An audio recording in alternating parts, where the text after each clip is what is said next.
meeting is being recorded. We're being recorded. Oh no. Tech fans, welcome to Up with the White and Gold. He's GaTechJon Watts. I am Jeremy the Impact. You're here to teach you all the amazing things about the Georgia Tech Yellow Jackets football club. Yeah, they are a club. Dues, memberships, all kinds of stuff like that. One thing they don't have is a head coach that returns our emails, but we will get on to that. In all honesty, I don't think I've emailed him. But as always, as always, let's start by seeing how our amazing co-host is doing. How are you, John?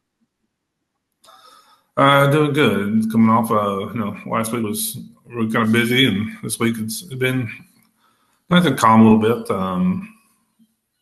Last week, we had three events for local. Jake, my son, had an exhibition on Tuesday, a game on Friday, and a marching competition Saturday, which was a fun little thing to do.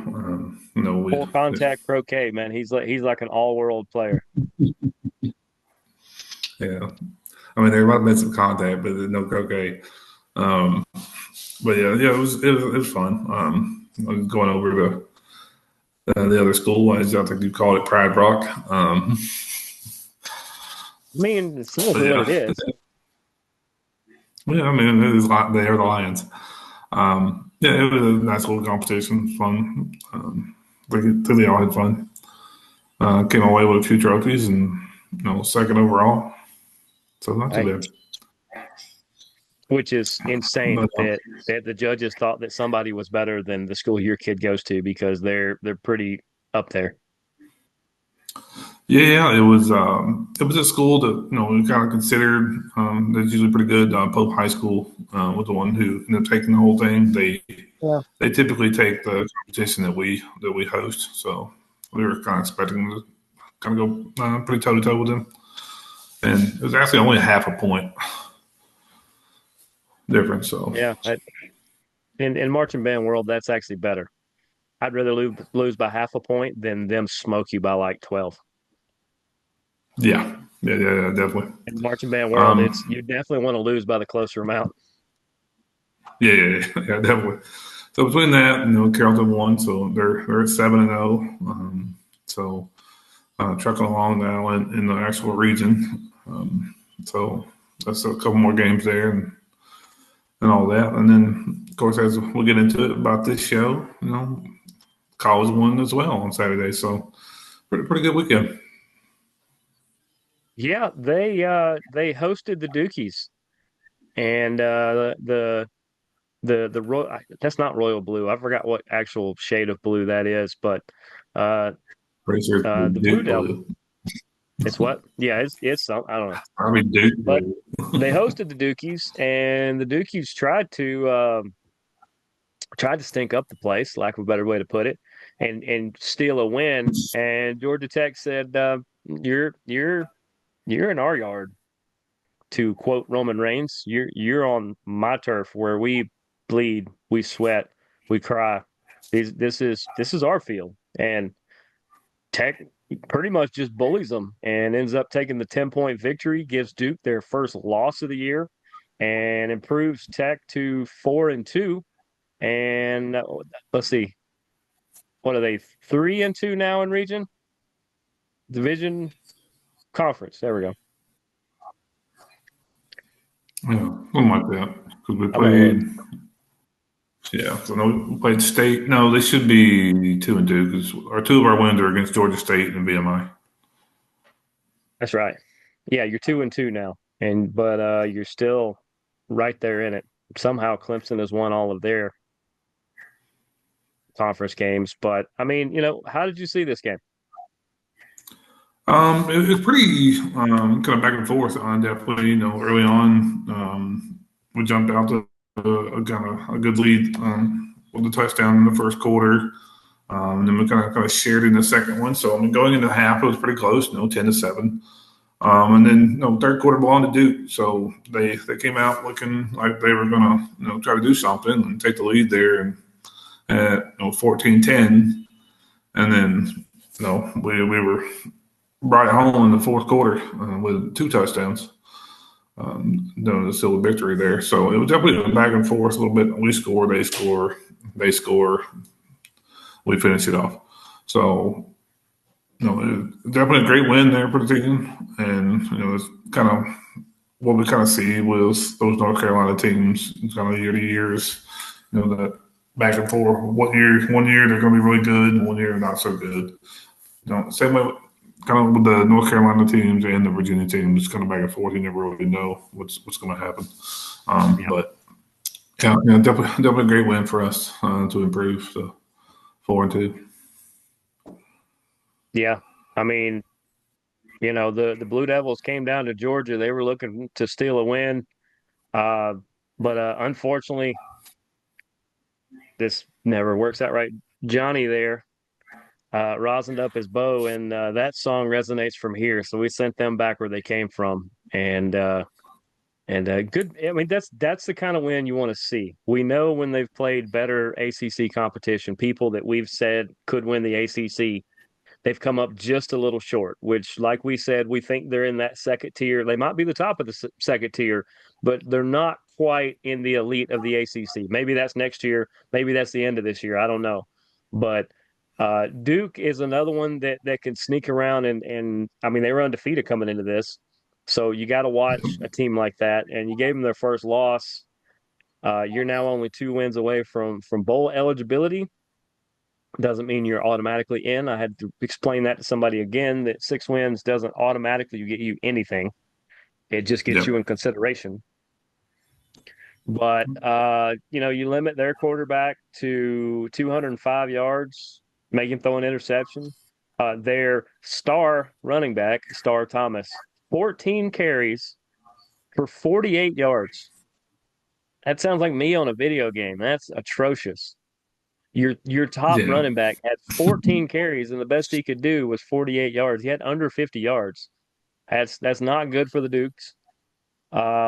And I think their top receivers were both in the 60s, and one of them was 1 catch for 65 yards, and the other one was 5 catches for 63. So it just tells you that Duke didn't have a lot fall their way, and Georgia Tech just brought it.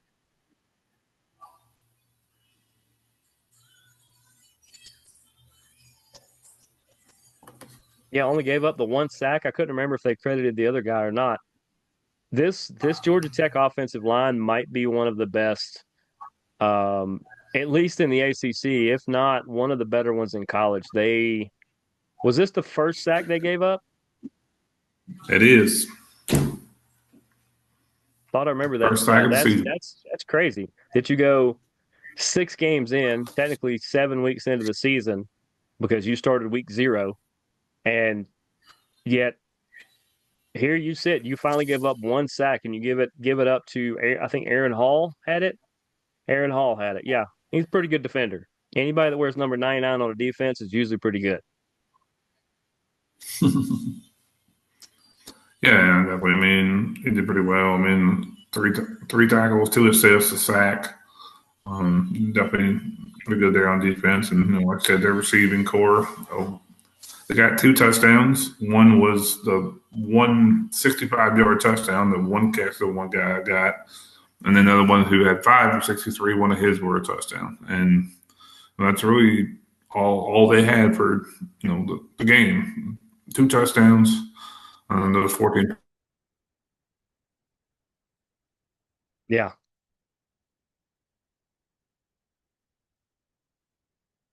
I think he froze. Yeah, we're still on. But yeah, since you froze, I guess I'll talk again. It just looked like, Oh, there you are. yeah, it's been like this. I'm just been quiet over there, quiet over here. I'm just rambling on here. Well,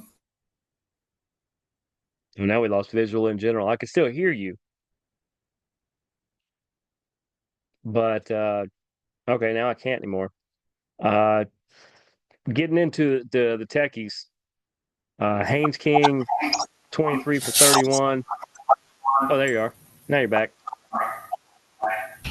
Can you hear me? Yeah, I can hear you. Okay.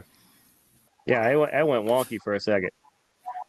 Yeah. I don't know. It's my side's kind of giving me issues too. I don't know if it's might be the weather, things blowing around. But I was just about to get into the Techies in their day. Haynes King, 23 for 31, 167, two touchdowns. That doesn't sound like the world's best stat line. I like the two touchdowns and no interceptions. But to throw 31 times, complete it 23 times, and have 167 yards is not great. But it's because the game plan was to hit short, a lot of short stuff, a lot of flats, a lot of let's get our guys in space. And Duke was just doing a good job of tackling. So you didn't get a Yeah. lot of yards after the catch. But what you did get is Jamal Haynes running like his hair's on fire, and he had a fantastic day. Yeah, definitely. And Jamal Haynes, 19 carries, 128 yards. As usual, he's the workhorse for a rushing team. So yeah, definitely good there. We just some of those touchdowns just come from some random places. I mean, our backup quarterback is Zach Pyron. His 9 yards, but he gets a touchdown there, and then our second leading receiver gets just kind of all around there. But can I add to it? I mean, Jamal Haynes, yeah, they did have the 128 yards rushing, but he also received some. So and that's Mhm. where his touchdown. Our leading rusher got a receiving touchdown. So it's kind of a different game there. Just figuring out what works. Yeah, exactly. And I mean, this defense was getting after it. Jordan Vandenberg with the lone sack, but the tackling seemed to be better. That's something I've kind of been watching with this defense. Is sometimes their tackling's kind of all over the place.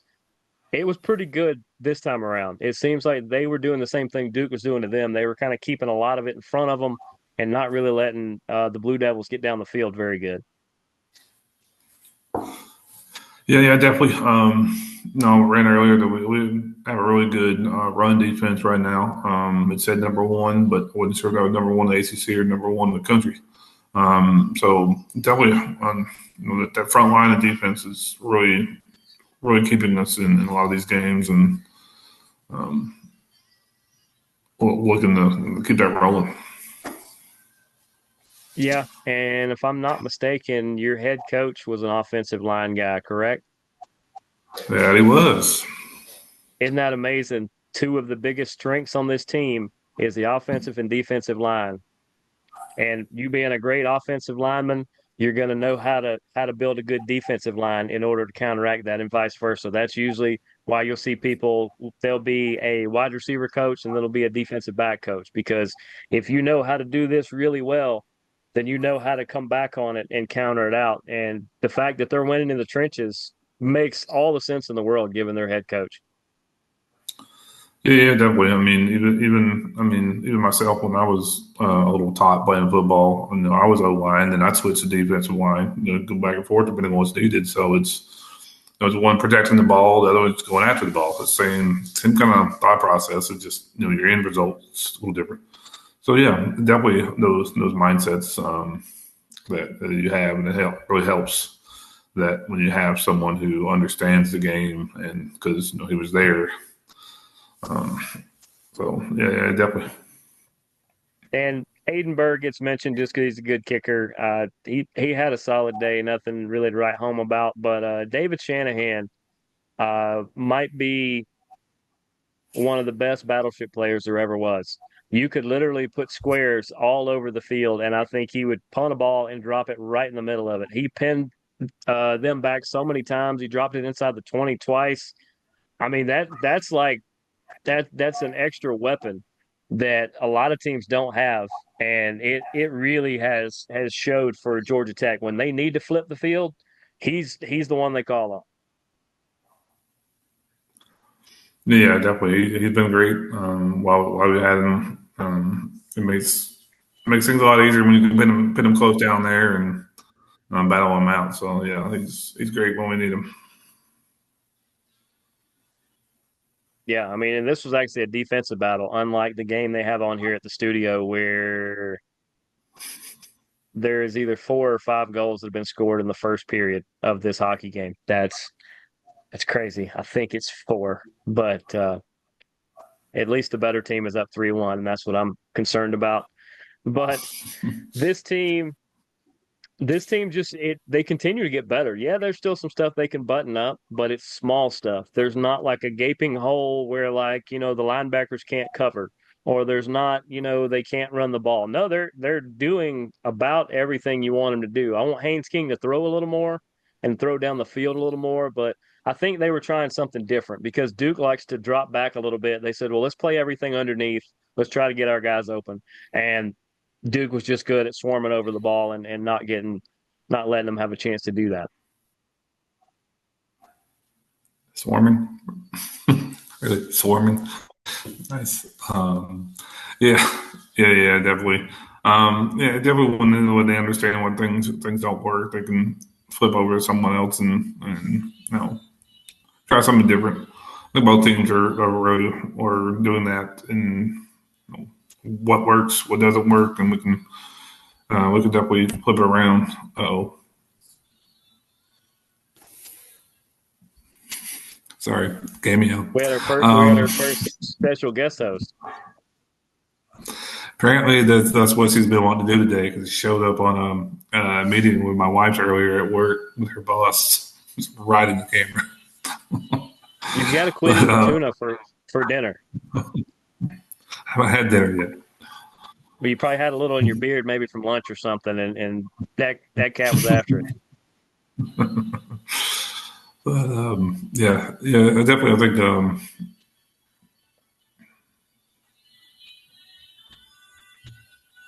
Yeah, you lost your train of thought now. You're thinking about eating tuna or something now. So let's shift gears. They do have a game this weekend. Hoping to catch a lot of this. It just depends on if we decide to go cover a game or not. We're still working on that part, but they are going to be in North Carolina to take on the Tar Heels, which are a Tar Heel's a goat, is it not? Or a ram? It's a ram. yeah, That's what it is. It's a ram. The Rams of North Carolina, who let's see, this game is going to be a 12 noon kickoff on the CW network. So newsflash, everybody that normally watches the CW network at 12 p.m. On Saturday, Vampire Diaries is actually going to be later in the day. You're not going to be able to see Vampire Diaries. You're going to see Georgia Tech versus North Carolina. So I'm just, I think they're gonna replay NXT later on that day. But at 12 noon, you tune in, you're getting some good ACC football. yeah, it'd definitely be good. It's interesting when some of these channels kind of branching out in different areas to get some different viewership. So we definitely like that there. And Tech to be on the road is a 4-point favorite according to the ESPN books, and that's the numbers I'm looking at right now. So that means if they played this game in your backyard, they would be a 7-point favorite. They would be a whole touchdown favorite. So they think quite a good bit higher of a 4-2 Tech team than they do a 3-3 North Carolina. So I think this is gonna be a good Tech showdown. I think they're gonna do some good stuff against North Carolina, and we'll get into breaking it down here in a second. Yeah, definitely. And you're looking at us kind of going on a roll there. Like I said, we'll break down a little bit and add some different things there. And unfortunately, UNC is on a little bit of a skid. Starting the season 3-0, and then the rest of the season being 0-3. So definitely a team who's wanting to correct the ship versus someone who's trying to continue their path on theirs. And just a quick glance over of looking into it for this show and everything. I tell you right now, at least my key to the game, and we'll let you do the other two. At least my key to the game is you have to stop, not contain. You have to stop Omarion Hampton, who will run up and down the field if you let him. He has 137 carries, 764 yards, 7 touchdowns. He's averaging 5.6 yards per carry, and he's their workhorse. They don't throw it a whole lot. They hand it to Omarion, and he just runs like somebody's chasing him. And you have to do something. Like I said, you can't just contain him. because if you contain him, he still might have 100 yards, 120 yards, 130 yards, and probably a score. You got to stop Omari and Hampton. You got to make one of those other guys beat you. I don't know who their other guys are, but you got to stop one of them. Yeah, definitely. You got a guy who's the third leading rusher in the entire country. He's had one game where he has not scored, had 100 yards. So yeah, this is definitely something we're going to look at stopping there. So they do add some other stuff in there.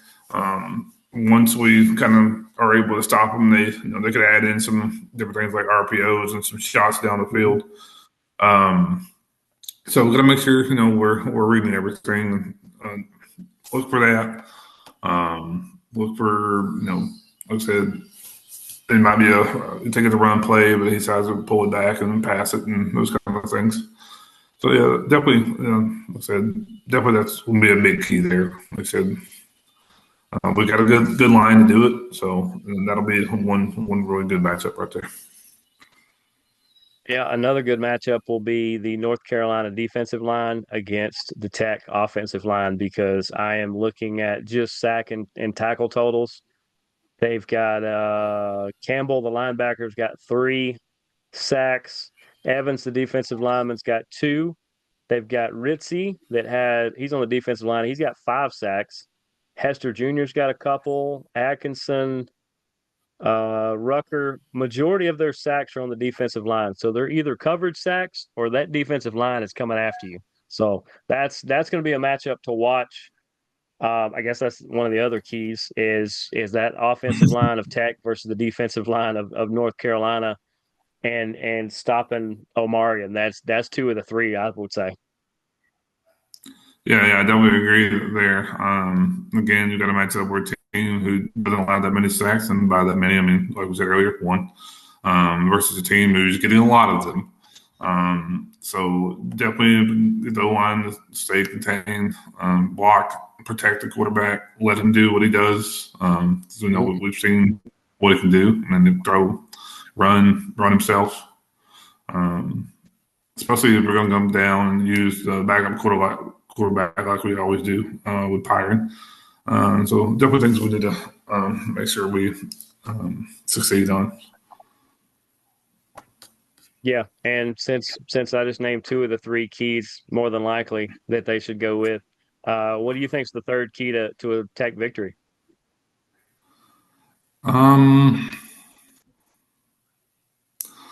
I think generally, I mean, I know we kind of talked about it a little bit, but it's what we're using all season. The Haynes connection. I mean, getting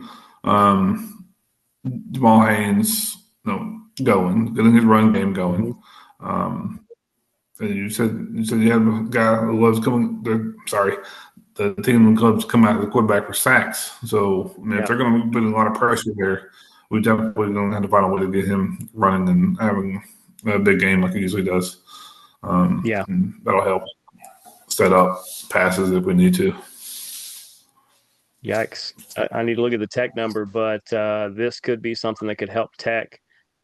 North Carolina has been penalized 51 times for 424 yards. That's an average of 70 yards per game that they're giving the other team in penalty yards. So, Georgia Tech, if they stay disciplined, win the turnover battle, and don't commit dumb penalties, looks like North Carolina is going to turn around and hand you possibly a score or 2 if they're handing you 70 yards a game.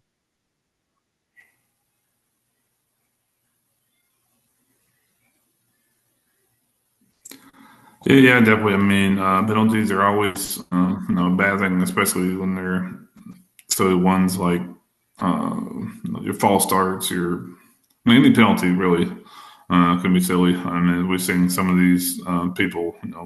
I've seen lately penalties for simulating branding a weapon. So, yeah, I mean, Falcons guy got caught with one of those a couple weeks ago. Got caught making a simulated physical motion that you just can't do that. Yeah. So things like that, personal fouls, things that you just keep yourself disciplined, keep yourself, on with the team, on with that, and limited those penalties, and that'll definitely help. Yeah. Man, we are flying through this show because I thought by now we would be close to the end, and apparently we're not. That'll probably start any time now. But hey, if we got the extra time, there we go. There's the 10-minute warning. There we go. Up There. to 10 minutes left in this show, ladies and gentlemen. If you are keeping score at home, there are five other ACC contests this weekend, and why don't we just go through them and just kind of see where we fall on them. The other 12 noon kickoff, number 10 Clemson at 4-1, which baffles me. They're not that good. Are going to go up to Wake Forest and take on the Demon Deacons, who are at 2-3. Clemson is a 20.5-point favorite. This is an ESPN game. ESPN could have picked the better game of Georgia Tech, North Carolina, and instead they took Clemson, Wake Forest. I think Clemson's not going to win by 20.5. Clemson might win by 10 or 12, but I don't even think it's going to be that great of a game. It's going to be a little bit of scoring here and there, and then you're just going to see Clemson kind of on cruise control. Yeah, I don't agree with you there. I mean, they could have surprised they didn't pick the Alabama South Carolina game. It's also at noon, but yeah, I definitely agree there. It'll be a little slow out the gate, and then Clemson will get their stuff together and show why they're at 4-1. Yeah. Next matchup, 3:30 on NBC, which should tell you all about who's one of the teams playing. Stanford at 2-3 is going up to South Bend, Indiana, to face the number 11 ranked Notre Dame Fighting Irish, who are 4-1. That's weird. Who was that one loss they got? Who might that have been? Maybe it was in a different country even, but we should ask WWE superstar Sheamus because I'm pretty sure he knows who won that game as well. 3:30 on NBC. The Fighting Irish are 22.5-point favorite. I don't same as the last game. I don't think they're going to win by that much. And Stanford actually, if they play physical, can actually probably win this game. But Notre Dame by 7-10 more than likely, and they'll make NBC sweat out again of showing a Notre Dame loss. Yeah, definitely. Stanford, joining ACC this year and doing fairly well. I mean, competing that. So I think it'll be, again, like you said, it's close, not really a runaway, but Notre Dame will prevail.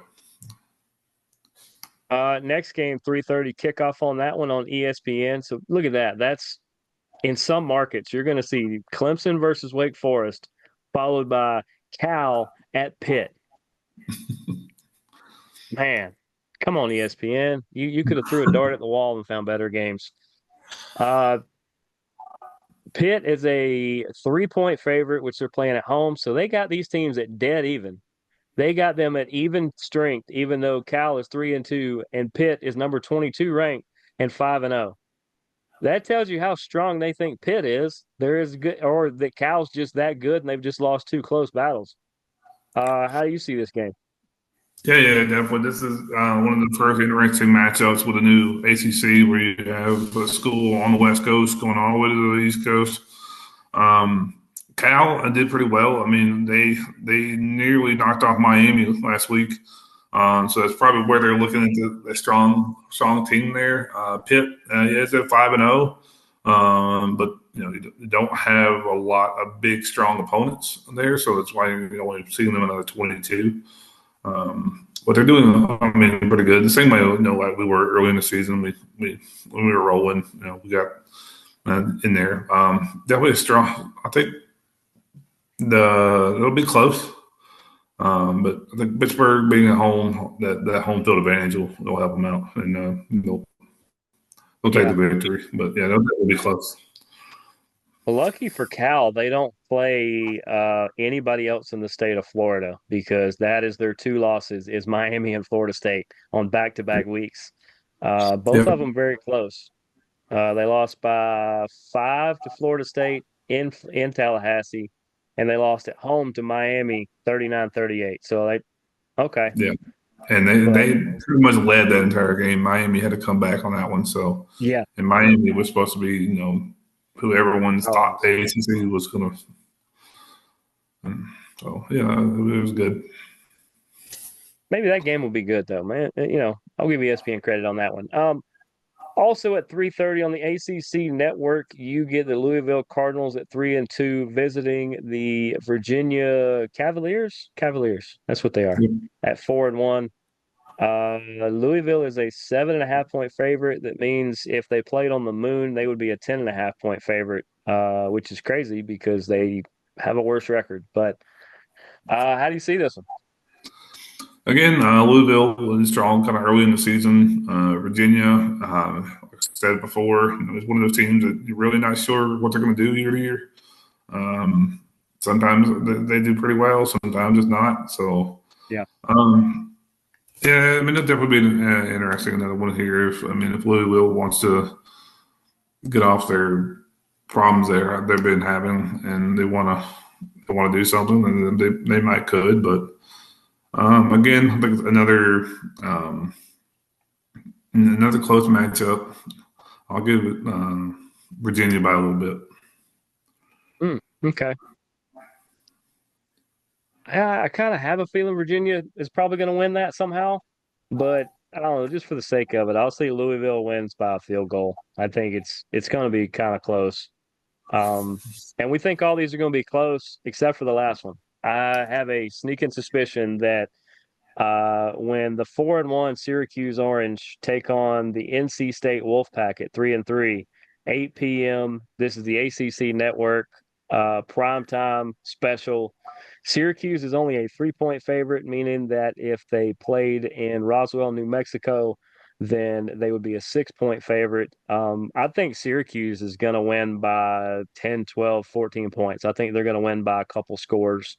And I don't think it's going to be near as close. NC State gets a couple or a score or so at the end to kind of catch up and make it look good, but I think Syracuse controls this entire game. Yeah, definitely. I don't know what's going on with NC State this season. I mean, they've had some good years in the past, but Syracuse they're just playing a bit better than most of the teams that we're having in the ACC. So yeah, I definitely think Syracuse will take this. It'll definitely be more than that line. That they're being generous. Sorry, NC State, but they're definitely being generous. Yeah, what we said, Syracuse and what was that other team? It might be the other one Tech lost to, but those were the dark horses to win the ACC. I mean, maybe Virginia, SMU even. I mean, they're kind of in there, or Pitt for that matter. But I don't think it'll be Clemson or Miami. We'll put it that way. But look at that. We start talking ACC, and now we have found the end of the show. So, 12 noon kickoff. Make sure to check that out. It's going to be on the CW network. There's a lot of ways you can watch the CW network. You can probably download the app if you don't have it on your cable or television package. And other than that, any parting words before we get out of here? Nope. Just again, continue prayers for everyone up in North Carolina and anyone affected by the new hurricane down in Florida, and the one that's coming. Yep. So it's been a crazy season for hurricanes, not the ones on your hat, the actual hurricanes. Not yet. We'll see how that goes. I don't think they started yet. But yeah. Continue prayers for those still affected and going to be affected and affected again. But exactly. Look forward to this weekend. But other than that, thanks for tuning in to another great edition of Up with the White and Gold. He is GaTechJon Watts. I am Jeremy the Impact York. Impact_media_ will find us on YouTube. Make sure to go like, subscribe, question, comment, suggestion. We have seen all the comments. We appreciate it. But for John, I'm Jeremy. We will see you guys next week. Deuces, gooses. Go Tech. Go Jackets.